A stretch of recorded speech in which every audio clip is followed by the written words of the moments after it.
രാജ്യത്തെ വാഹന മേഖലയിൽ കൂടുതൽ നിക്ഷേപങ്ങൾ നടത്താൻ ജാപ്പനീസ് വാഹന നിർമ്മാതാക്കളായ ടൊയോട്ട കിർലോസ്കർ മോട്ടോഴ്സ് 2030 ആകുമ്പോഴേക്കും 15 പുത്തൻ കാറുകൾ ഇന്ത്യയിൽ അവതരിപ്പിക്കുമെന്ന് ജപ്പാൻ മൊബിലിറ്റി എക്സ്പോയിൽ കമ്പനി പ്രഖ്യാപിച്ചു.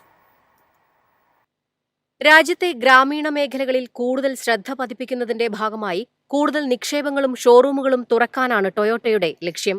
ഇതുവഴി ഇന്ത്യയിലെ വാഹന വിപണിയിൽ മേധാവിത്വം ഉറപ്പിക്കാൻ സാധിക്കുമെന്നാണ് ടൊയോട്ടയുടെ പ്രതീക്ഷ. നിലവിൽ 8% ടൊയോട്ടയുടെ രാജ്യത്തെ ആകെ നിക്ഷേപം. 2030 ആകുമ്പോഴേക്കും ഇത് 10% എത്തിക്കാനാണ് കമ്പനി ശ്രമിക്കുന്നത്. US, ചൈന എന്നീ വിപണികൾക്ക് ശേഷം ടൊയോട്ടയുടെ ഏറ്റവും കൂടുതൽ വാഹനങ്ങൾ വിൽപ്പന നടത്തുന്ന മൂന്നാമത്തെ രാജ്യമാണ് ഇന്ത്യ. മഹീന്ദ്ര, ഹ്യുണ്ടായി തുടങ്ങിയ വാഹന നിർമ്മാണ കമ്പനികളുമായി നേരിട്ട് മത്സരിക്കുന്ന ടൊയോട്ട ഇന്ത്യയ്ക്കായി 2 പുതിയ SUVകൾ പുറത്തിറക്കാൻ ഒരുങ്ങുകയാണ്. ജപ്പാൻ മൊബിലിറ്റി എക്സ്പോയിൽ പ്രദർശിപ്പിച്ച ബേബി ലാൻഡ് ക്രൂയിസർ FJ ഇതിനോടകം തന്നെ രാജ്യത്ത് നിർമ്മാണം ആരംഭിക്കുമെന്ന് ടൊയോട്ട പ്രഖ്യാപിച്ചിട്ടുണ്ട്. 2028 അവസാനത്തിൽ നിരത്തുകളിൽ എത്താൻ പോകുന്ന വാഹനത്തിന് പെട്രോൾ വകഭേദം മാത്രമേ ലഭിക്കുകയുള്ളൂ. ഇതിനിടയിൽ മുഖം മിനുക്കിയെത്തുന്ന ടൊയോട്ട ഹൈലക്സും ഈ വർഷം വിപണിയിലെത്തും.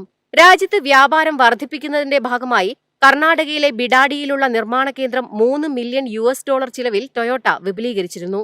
കൂടാതെ മഹാരാഷ്ട്രയിലെ ഛത്രപതി സംഭാജി നഗറിൽ പുതിയ നിർമ്മാണ കേന്ദ്രവും ടൊയോട്ട തുറന്നിട്ടുണ്ട്.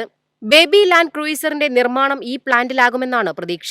2 നിർമ്മാണ കേന്ദ്രങ്ങളിൽ നിന്നായി 1 മില്യൺ യൂണിറ്റ് വാഹനങ്ങൾ പുറത്തിറക്കാനാണ് ടൊയോട്ട ലക്ഷ്യമിടുന്നത്. രാജ്യത്ത് നിർമ്മിക്കുന്ന വാഹനങ്ങളിൽ ഒരു പങ്ക് ആഫ്രിക്ക, മിഡിൽ ഈസ്റ്റ് രാജ്യങ്ങളിലേക്ക് കയറ്റുമതി ചെയ്യും. 2025 മാർച്ച് 31 അവസാനിച്ച സാമ്പത്തിക വർഷത്തിൽ 5672 കോടി രൂപയുടെ റെക്കോർഡ് പ്രോഫിറ്റാണ് ടൊയോട്ട കിർലോസ്കർ മോട്ടോഴ്സ് നേടിയത്.